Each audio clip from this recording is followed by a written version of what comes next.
ಸ್ವಾಗತ. ನಾನು ನಿಮ್ಮ PS ನಾಯ್ಕೋಡಿ.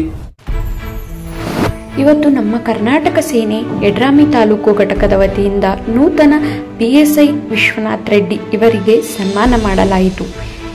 ಇದೇ ಸಂದರ್ಭದಲ್ಲಿ ಯಡ್ರಾಮಿ ತಾಲೂಕು ಅಧ್ಯಕ್ಷರಾದ ರೇವಣಸಿದ್ದ ಎನ್ ಮಕಾಶಿ, ಜಿಲ್ಲಾ ಉಪಾಧ್ಯಕ್ಷರಾದ ಸುನೀಲ್ ಜಮಾದಾರ್, ತಾಲೂಕು ಸಂಚಾಲಕರಾದ ಗಂಗಾಧರ್ ಪತ್ತಾರ್, ತಾಲೂಕು ಉಪಾಧ್ಯಕ್ಷರಾದ ಶಿವಾನಂದ ಹೂಗಾರ್, ಬಸವರಾಜ್ ದೇಸಾಯಿ, ತಾಲೂಕು ಯುವ ಘಟಕ ಅಧ್ಯಕ್ಷರಾದ ಶ್ರೀಧರ್ ಕೋಗೇರಿ, ಬಿಳುವಾರ್ ವಲಯದ ಅಧ್ಯಕ್ಷರಾದ ಗುರುರಾಜ್ ಎಸ್ ಜನಿವಾರ್, ಮಳ್ಳಿ ವಲಯದ ಅಧ್ಯಕ್ಷರಾದ ಶ್ರೀಶೈಲ್ ಪೂಜಾರಿ, ಭೀಮಣ್ಣ ನಾಯ್ಕೋಡಿ ಉಪಸ್ಥಿತರಿದ್ದರು. ಧನ್ಯವಾದಗಳು.